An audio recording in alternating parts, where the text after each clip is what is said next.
Alpha on alpha. Game on the line. Mathurin, the leading scorer, the fadeaway. He gets the bucket. It's only fitting. He gets it back after the 2 missed free throws. 18 points for Bennedict Mathurin. What is up, Pacers Nation? You are listening to the Pacers Post Up, brought to you by the brothers of basketball, Brad and Ryan. We had a Woj Bomb on Saturday. Not a good one. Tough news for the Indiana Pacers and guard Bennedict Mathurin. Mathurin is out the rest of the season, undergoing surgery in LA next week. Torn right labrum. We got to talk the injury. What's the timeline? Return expectations? Plus, how do we look at Mathurin's season here as it comes to a close in year number 2? We'll preview a little bit of the rest of the way for the playoff push. It's all coming at you right here on the Pacers Post Up. All right, we are kind of diving in here to emergency Sunday podcast, if you will. Ryan and I, obviously, much like any Pacers fan right now, kind of trying to wrap our minds around the news of Bennedict Mathurin is going to be out the rest of the season. We got a Woj Bomb on Saturday afternoon, torn right labrum, undergoing surgery next week. So the second-year guard, his second season, sophomore season, is quickly coming to an end. So we just kind of want to talk about all of that. Where does that leave us, the rest of this year from a rosters, minutes, etc.? Is there an option to add somebody? We'll kind of talk a little bit about that, dive into the injury. Obviously, neither of us are medical experts, but we'll kind of put it in context here a little bit. So, Ryan, I guess we'll just start here. First gut reaction when you saw the tweet come across from Woj yesterday. I mean, I think with every Pacer fan, I think it was a gut hit. Mathurin's had his up and downs, but we are, now that we've traded Buddy and Bruce, specifically at the guard spot, we're now really thin. Yeah. And it was sad, too. I give Mathurin a lot of props before. He was a very, very durable player last year. I think I saw he played 78 out of the 82 games. He's missed a couple this year. But I think it's four. Yeah, okay, 4 games. Yeah. So he's been kind of a workhorse, which, only missing 4 games. But now that, the labrum's one of those things, these types of injuries can happen to anybody. It's not one of those that's a reoccurring, where Jalen, we've seen, had those back spasms that keep showing up that causes. But so, yeah, it was really unfortunate to see. Lot to discuss on just what's going to happen with the rotation and what's going on with the future. But I'll kick it back to you because I know you kind of wanted to talk about the injury, recovery time, etc. So yeah, and this is one, you hear shoulder, and I don't have the direct quote in front of me, but Carlisle was quoted just a couple nights ago in pre or post game media availability saying, "Hey, Ben's a tough guy. We're hoping it's just a couple games." Mm-hmm. Right? I'm assuming in that process there was an MRI or something that was done that uncovered the tear in the labrum. And like I said earlier, neither of us are medical experts, but my mind immediately went to 2 things. I've got a friend who had a torn labrum, and I know what that process was, just with the sling and the lack of mobility coming out of surgery, but also Andrew Luck had a torn labrum, and this was something that I actually went back because I knew it was a hot button topic in Indianapolis at the time because of how long it took him to come back. And the Indy Star, I think it was courtesy of Greg Doyle, Zach Kiefer, among others, had kind of timelined this thing out with Luck. And this is not about Andrew Luck, but I'll just spend a minute or two on this.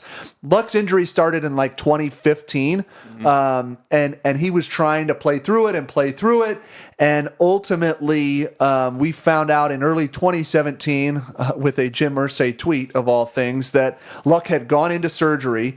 And we'll be ready for next season is what Irsay said at the time. And there's all kinds of documentations around, 6 months later he was starting to throw, and when's he going to be back to camp, and blah, blah, blah, blah, blah. Well, he ended up missing that whole next season. So he tried to come back. There was He was practicing for the first time in October of 2017. There was still soreness. It just wasn't wasn't coming along, I guess, as he had wanted. Mm-hmm. And so he was out all of 2017 and really didn't come back until that next year in 2018. So it was, it's one of those injuries that's not so black and white. I think that listen, from a surgery standpoint, obviously he's going to, I forget the guy's name, but it's a guy that's done surgeries on Shohei Ohtani, Kobe Bryant. Yeah. So he's going to get the best Top treatment class, yeah. possible. But I just did a quick, what's the deep dive here? And according to, this is In Street Clothes, their smart database, average time lost following surgery for a labrum injury is roughly 156 days. And this is based on sports returns, not the general person. So this is more about athletes returning. Yeah. And we have seen this in the NBA before. So it's not like, this is not something that can't be recovered from. It's the good news. It's not a knee. You always want to avoid those ankles, feet, especially with big guys. Not that he's a guard, but yeah, it's definitely better on that sense. Yeah. So I went back and I was just like, okay, I knew about the luck thing, and that was that's sour grapes for a lot of Indiana sports fans, if you will. But I didn't even know this. Paul George, Carmelo Anthony, Tracy McGrady, even Pascal Siakam have all had a torn labrum and had surgery, and they're part of that kind of statistic around coming back in 156 days. It's basically 5 months. So I guess the silver lining here is recognize it early. Don't mess around. Yep. Get the surgery done. Get into recovery as early as you can. And hopefully, he can make a full recovery. Ja Morant had a similar deal. So that's why, they called his I'm going to butcher the name of this. It was a subluxation or something like that was what they originally diagnosed it. But the MRI, when he had that injury, said it was an underlying labral tear. And so, again, I'm not going to spend any more time talking about the medical side of it because it's not our area of expertise. But it's a semi-serious injury, and one that he will be. He will have a lack of mobility for a certain amount of time while that cartilage heals coming out from the surgery. And so, it's going to be knocking the rust off at the end of next summer and hopefully ramping up for, the 2024-2025 season. And I think that kind of segues us perfectly into a couple things. We kind of got to do a little bit of a barometer here on year two's over. Yep. Right? For Ben. So I really want to kind of dive in with you on that. And what do we make of it? I mean, it's been so hard to put my thumb on the pulse. Probably our most, at least between you and me, when we talk, probably our most polarizing player on the Pacers, I would say, just in terms of when you love him, it all looks good. He's had a couple 34-point games this year. He's had a couple nice ones. And then others where he's completely disengaged. He's doing, he's lost on defense. He doesn't know where he's at. And so, it's hard to look at this. So, as I think you were kind of going to, we can talk. The one thing I do want to say on the injury point, it's 6 months, correct, when he probably can start shooting again, roughly? Yeah, that seems about right. Yeah. Which would put us in September, which at least does leave him, he won't have his off season, but in terms of, basketball playing, he should be ready to go start training camp. Yeah, that has to be the hope. Yeah. It's always...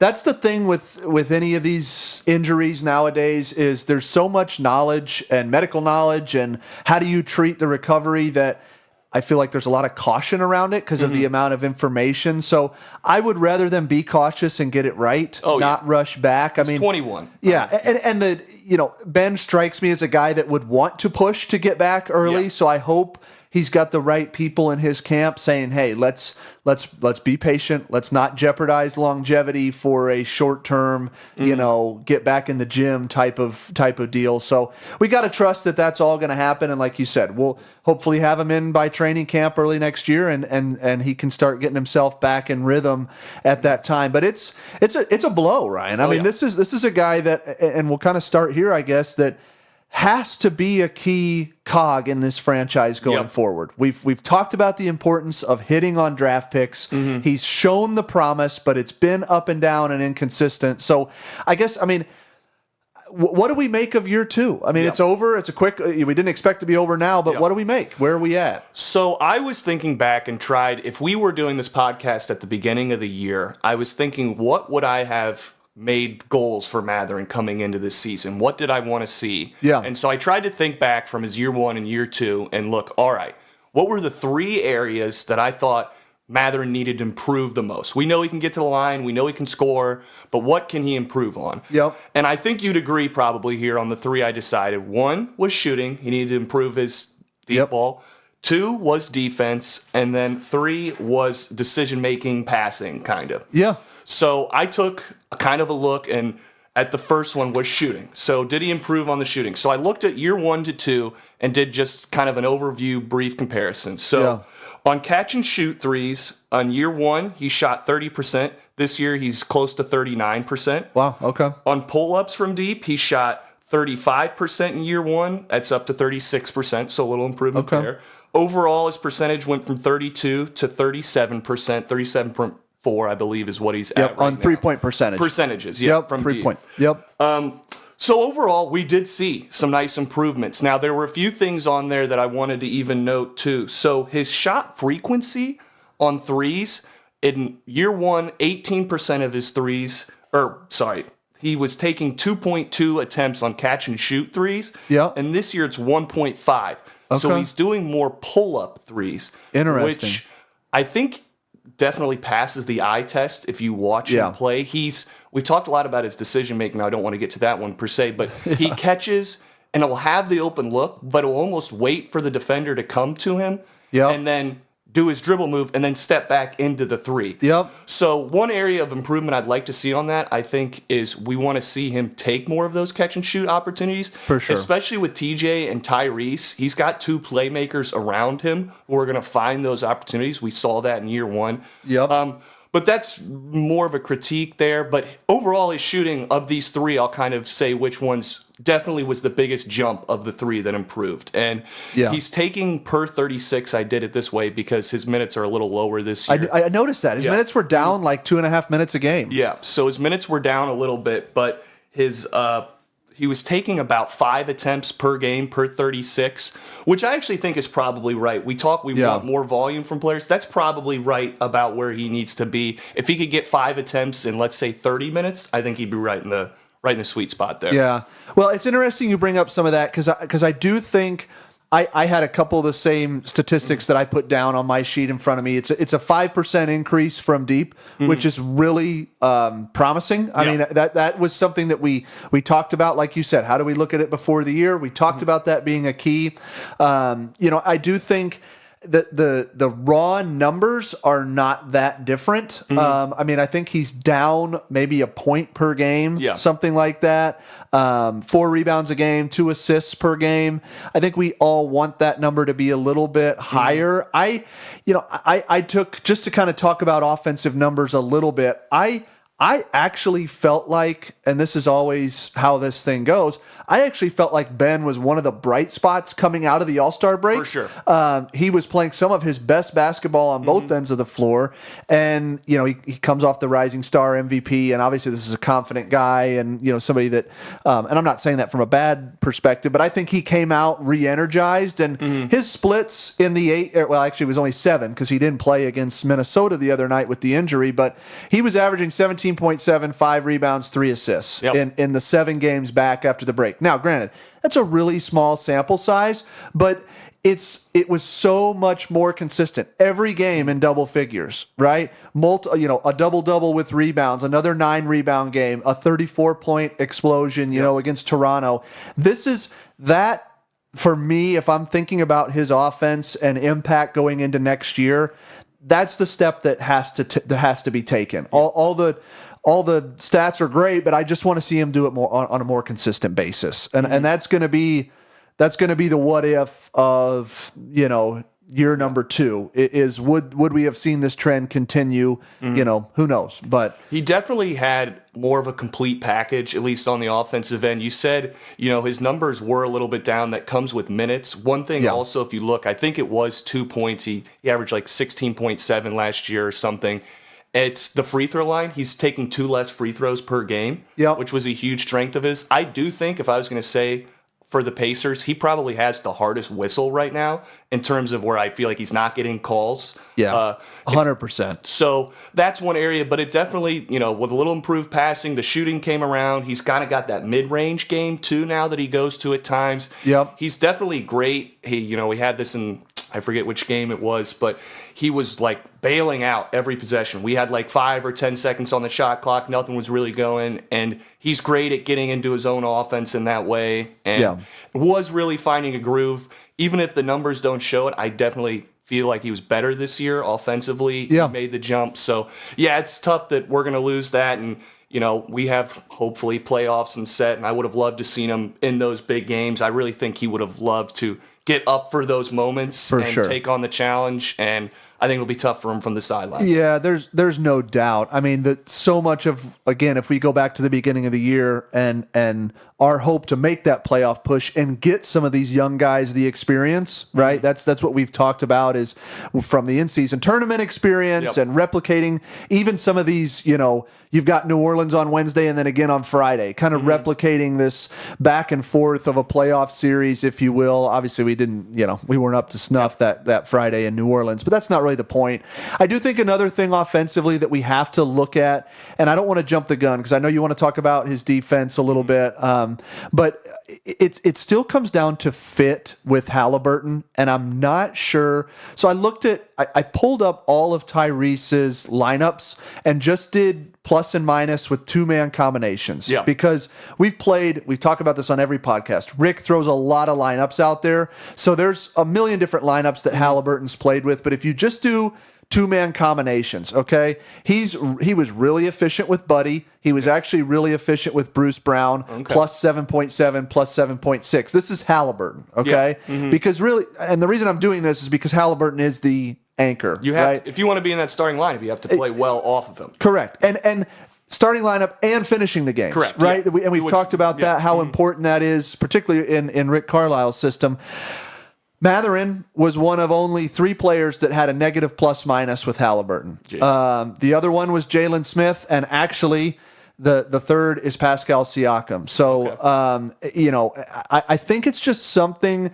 You hit on it, the catch and shoot 3, right? The ability, I think it's why, frankly, Tyrese and Buddy had such a great plus-minus at almost 8 points, is because Tyrese he is the creator, the initiator that's almost teeing up the shot for a Buddy Hield. Mathurin's challenge is that he gets the ball and he wants to create. And he has to be willing to kind of accept that role of, when a shot is created for me, I got to take it and hit it more effectively. He's making strides, but I still am not convinced that we have seen that gel with him and Tyrese in that 1 and 2 spot. And that's nothing to take away from Ben. I think Ben's a hell of a player. We can all see that.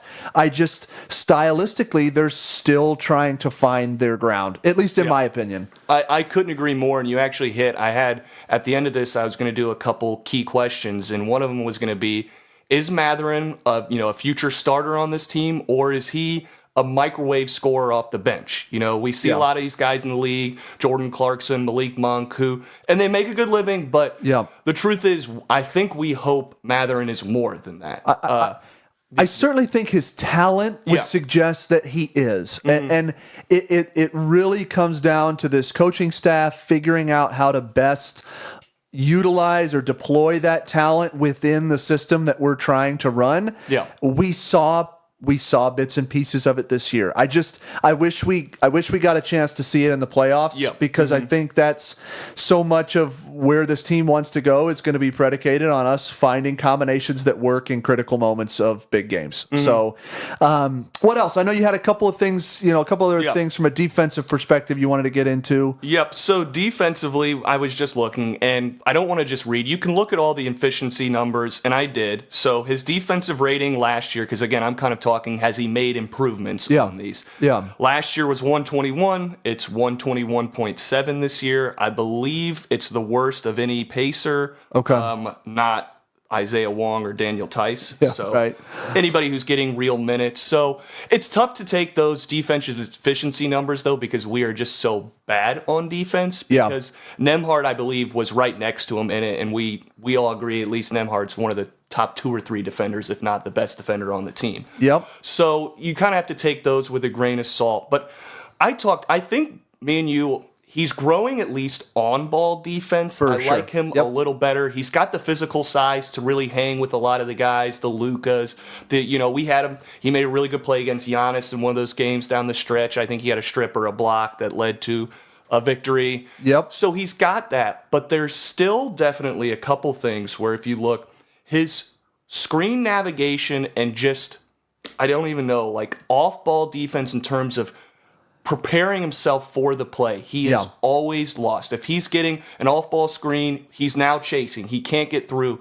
When the game, the other day when we were watching the T-Wolves, there was a play where it was Shepard, I think he was guarding Ant. Yeah. And Gobert and Naz Reid were setting screens, and Shepard is just flying through these guys. Yeah. And you can watch him because he shifts before he sees it. Yes. If you watch Mathurin, he just blasts into the guy. He's trying to reach around him to get through. Yep. Now he's trailing. So that's one area where I just don't think we've seen growth from him yet. No. Not to say he can't get better, but it's definitely concerning. No, again, and it's always fun to do this because I'm always curious if we're on the same page or not on the same page. I literally had that Dallas game that we won coming out of All-Star circled because Nesmith was out and Mathurin spent a lot of time on Luka that game. Yep.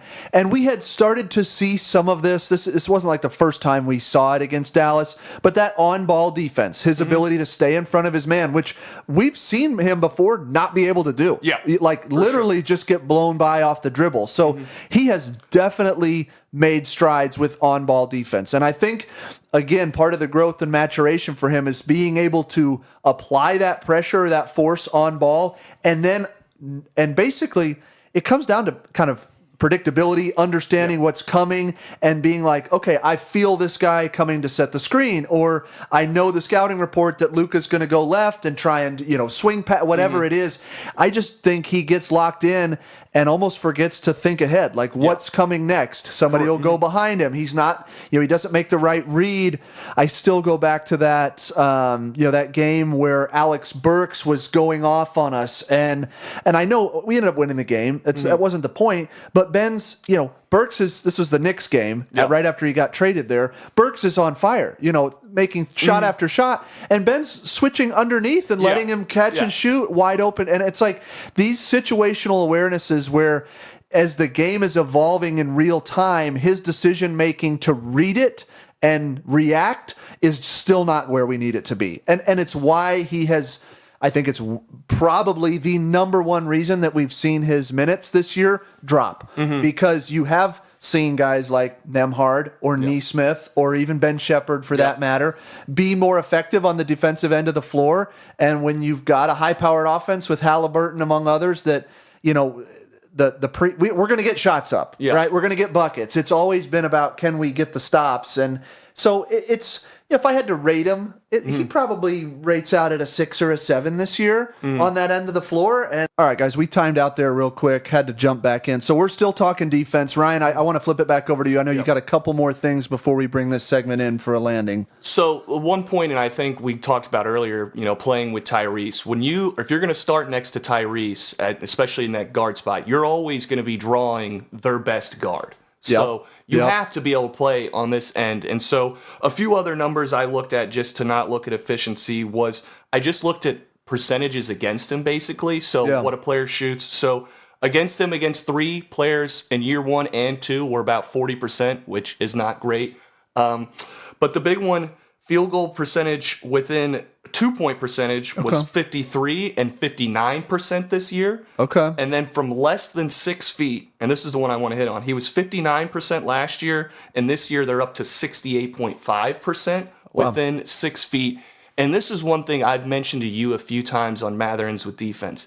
Even sometimes when he plays good, especially that on-ball defense we've talked about, he doesn't contest the shot at the end of it. He almost just watch him play. Well, we can't for a while now, unfortunately. But if you watch the way he goes, he can be in great position, and then he almost does that lean back, arms up. Now, his arms are up, but he's not going, especially when guys get into the paint, they kind of hit you with that shoulder. Booker did this a lot. And then a little bit of a fade. It's not a full fade, but you need to get your hand back into their face, and that's not something he does well. He's almost so happy he's there and in position, and it's just like, but you got to finish it because now you're not threatening the shot. Well, it's so funny you say that because I know exactly what you're talking. I can visualize him doing it, and it is exactly like he is.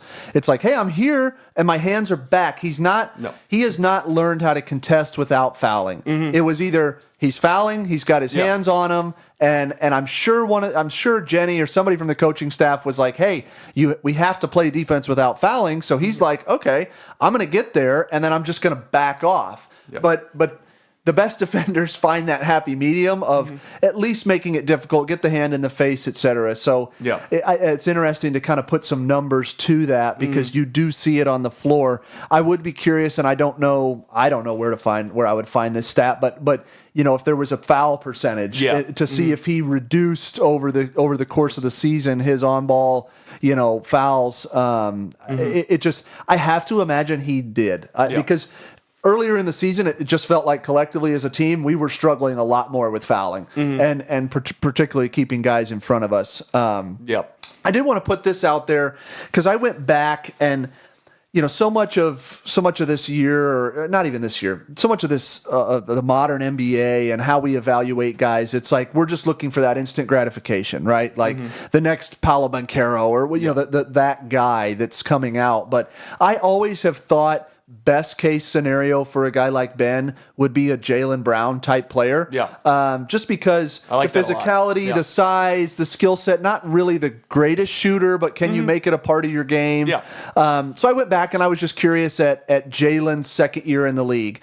And these are kind of the stat lines. Brown, 70 games played, averaging 30 minutes a game, field goal percentage at 46, 3-point at 39, average 14.5, 5 rebounds, and 1.5 assists. Okay. Mathurin, it's almost identical. 59 games played, 4 less minutes at 26 a game, 45% from the field, 37.5 from 3, 14.5 points, 4 rebounds, and actually 2 assists. So I think Ben's just got to continue to progress. That's going to be hard to do we understand, obviously, a 6-month timeline here or potentially more on the surgery, but he's just got to, really, it's got to be film, study, some of that recognition that we talked about on the defensive end and kind of finding his fit with within the offense and Tyrese and the system. But if you look at, he's 6th in scoring among second-year players, so kind of right in his draft spot. The guys that are ahead of him, Jalen Williams, Paolo Banchero. But even, as I look back, Williams was the only one shooting a better percentage from deep this year, which to me is, pretty telling when you've got Keegan Murray and Jaden Ivey, Shaden Sharp. It's not a bunch of bigs, and so, and he actually, out of the top 10 guys in terms of total points scored, he's got the fewest minutes on average of anybody. So there's really only 1 or 2 other guys that are playing under 30 minutes. Everybody else is north of that 30. So, all in all, I mean, I think it was a good, not great year for Ben. He did not take a monumental step forward. And a lot of it is this next point I think you want to hit on around decision making. And just his ability to be, again, we talked about this on the last episode.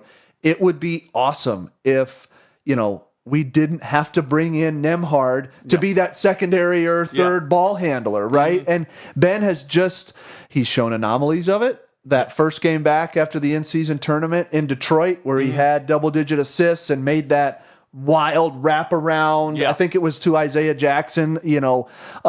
He's, even in the Rising Stars, I mean, that pass behind his head to Walker Kessler, where the fuck did that come from? I mean, it's like it's just this up and down with him that I don't know. I mean, where does he grade out in your mind in that regard? Yeah, so the 3 things I said, shooting, I definitely think is improved, should be very encouraged. We'll see with the labrum, obviously. We hope it doesn't affect that. And then the defense on ball maybe gone a little better. Still huge concerns, though, I think, on the defensive side, but the whole team is, so you have to take it with a grain of salt. And the decision making. So I kind of just started with, assists just to look where it's gone. So last year, these again were per 36, so the minutes lined up. It was 1.9 assists a game. This year it's up to 2.8. Turnovers were 2.5 last year. This year, 2.3. So Okay, a little better. a little better. That is still not a good ratio at all. Yeah. 2.8 to 2.3 assist to turnover ratio. So still need to figure that out. I found a really funny stat I didn't even know they tracked. Passes made per game. That's it. I'm curious on this. I'm not putting a lot of weight into this one. Last year was 24. This year, 26. So pretty similar. Tyrese was in the high 70s, I believe. Are you serious? Yeah. Oh, my God. I guess like the average is somewhere like 305 or something in the league. So for 70 for Tyrese, I imagine he's, if not leading, probably. Yeah, close. that's impressive. Interesting.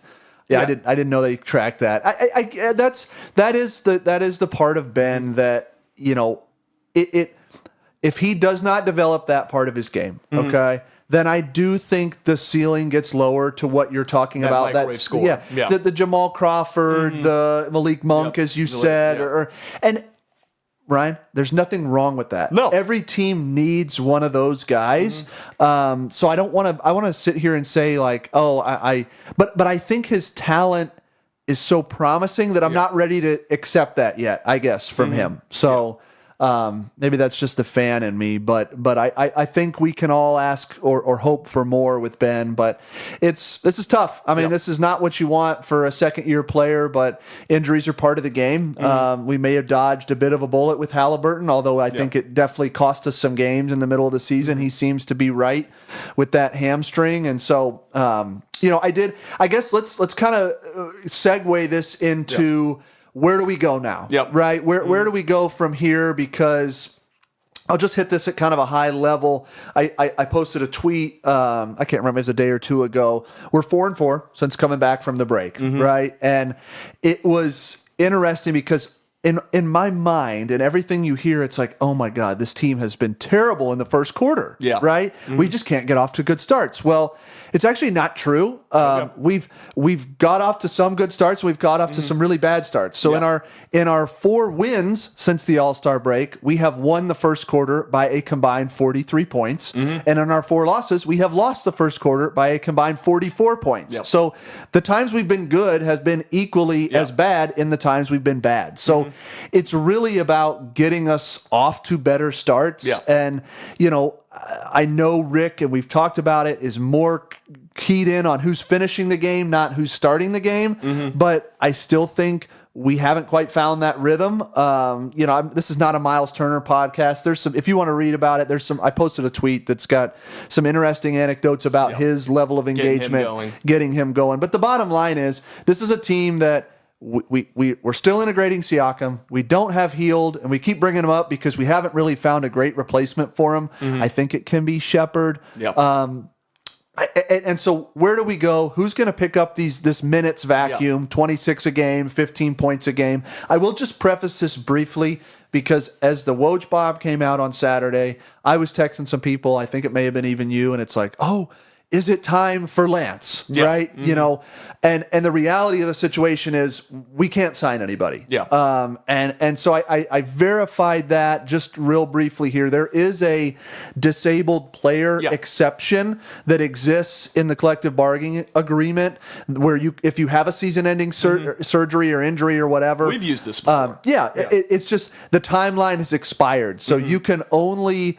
make this exception to the league until January, it says right here, it's open July 1 through January 15th, and teams can't apply after January 15th. So our roster's full. It became full when we signed Kendall Brown to his extension, whatever that. I never even saw the details of that. Did you? Yeah, I think it's 3 years. I don't know. It's not guaranteed. So it's one of those that I think next year you can cut. But I'm actually glad you brought that up. Now, we talk obviously a lot. I don't think either of us see Kendall Brown as any future piece. No. My nickname for him is Kendall No Touch Brown.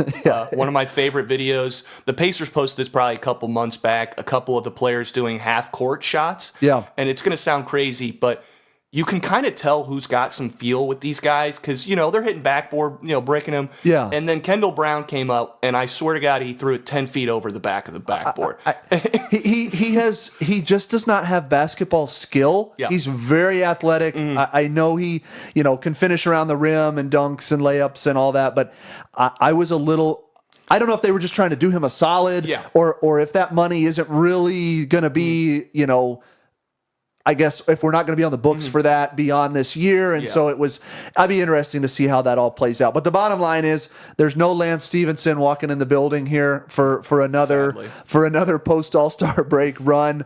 It's past that player exception timeline. I think now the Kendall Brown, we texted when it happened and said, I don't know why we're doing this. What's the point? And now I think that even looks worse. I mean, now we're locked in. I think if we had that roster spot available still, maybe it wouldn't be Lance, but I think you'd go out and try to add somebody. Now, I'd have to look who's on the market, but I think that's a big hit now that we have no flexibility. There's no doubt it's a big hit because we have not replaced the Buddy Hield, like I said. Doug McDermott's injured, and that's that's no knock against him. But even when he played, there was no impact. No.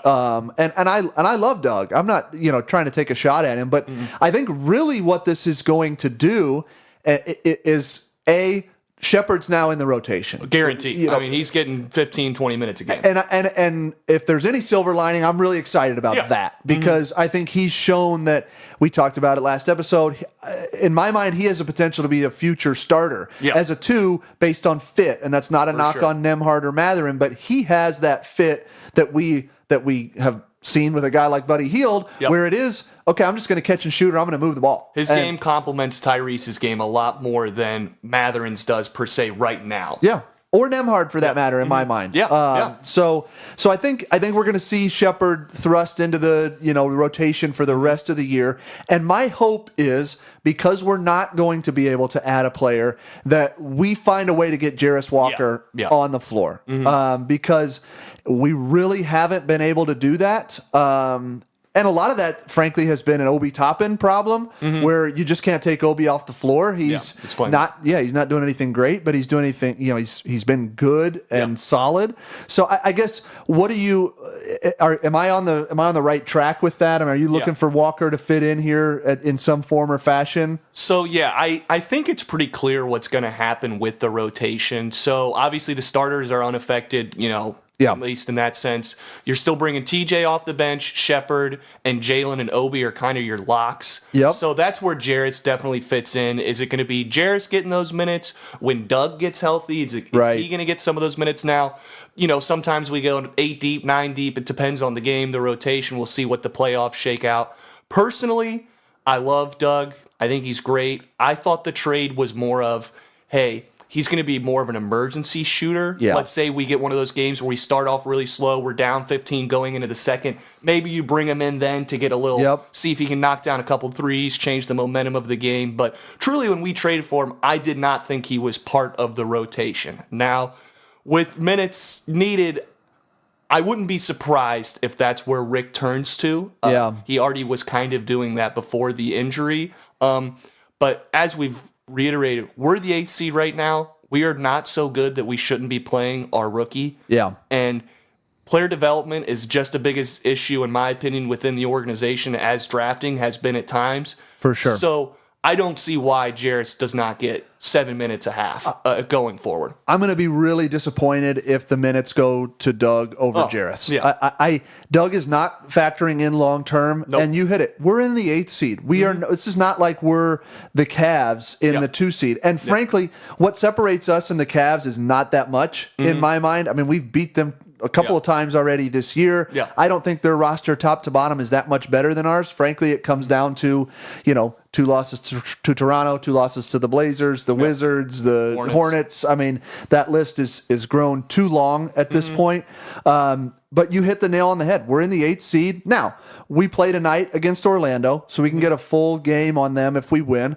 Of course, we don't like that matchup, so it'll be interesting to see. We're a half a game behind Miami and Philadelphia, who are in 6 and 7, and we're 2.5 out of 4th with New York. So I mean, it's not all lost, but this gives you a golden opportunity to take somebody who you drafted effectively. I know he was 8th, but 7th overall this past draft, and start to get him some meaningful minutes.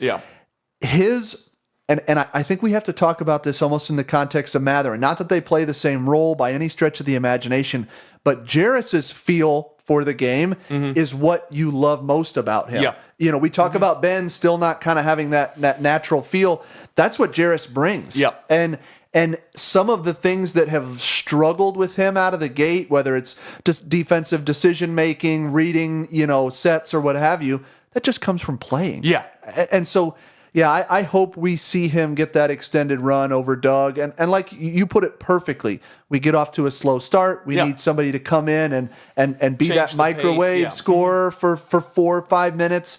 That's a role that Doug can fill at this stage in his career. So, and the Doug minutes, we hit a lot on the last episode. I dove pretty deep into a lot of defensive numbers. And we hope Jarris turns in. I mean, his draft resume was just as much about his defense, truly, coming in out of Houston. Doug is the worst defender on the team. I mean, for period. sure. It's not. It's just a fact. On ball, off ball, recovering, help side, 100%. So I don't see any benefit to adding. I mean, I get the shooting, obviously, but Jarris has showed a little shooting, and with Shepard and 3J starting to go off a bit, and Jalen trending. Jalen has been really cool, but is kind of in the last couple games hit a few more to get back on track. So I just don't see that much value, and especially, I mean, we saw him; he wasn't shooting well when he played for us. So no, he was terrible. I mean, I'm sorry. It was it was not what you were hoping to see. And granted, it's a small sample size, but it'll be interesting. This is a tough blow. I think we're kind of ready to. I don't know if you got any questions for me before we wrap this thing up. No, the only thing I was gonna say before we do is I was talking to a couple people. I was out last night in Broad Ripple, a couple Pacer fans, and they were asking, so how do we make the next leap? It's one of those things, because if you kind of look at it, Siakam still might be our biggest, free agent trade move that we make. I mean, even over the next couple years. And I brought it back to our last big run to the Eastern Conference Finals, and we got David West. Let's call that the Siakam move, basically. For sure. Yep. But it was all this internal growth. Lance popped. Paul George grew into the player he was. Roy Hibbert. Yep. All these guys. That's how we ascended through. And so this is an opportunity for Shepard, Walker. Nembhard's probably going to get more minutes now, too, even. Yeah. We need these guys to grow into those players. For sure. Because that's the next leap. The free agent class, it doesn't... I'm assuming we probably don't get Paul George, And it doesn't sound like there's a lot of names. I mean, I don't even think we can, Ryan. Tony East did a deep dive on it, and it was, contractually, it was like it's almost impossible. Yeah, not there. So we'll just have to see. We need these guys to get the rotation, the minutes. So that's the one lining where we are excited. Now the problem is Mathurin is one of those guys we need to pop and grow into, one of those future stars. But we'll just have to see. These are the guys. That's why I can't get my head around not playing Jarris. We are now so banged up, and with trades, he has to be in there. I think he will be. He did in that Timberwolves game play with the starters for a couple minutes. Yep. It was nice to see. He had a real nice defensive play on a lob, had some boards. So we'll see. Had good run in Dallas. Good run in Dallas and guarded Luka a little bit in that game. So I'm going to go Eddie White here on you. Where were you in Broad Ripple? Where were we? We started at Land Shark and then went over to Piano. Oh, I love Piano Bar. Yeah, Piano's the best. That's a little nostalgia for me.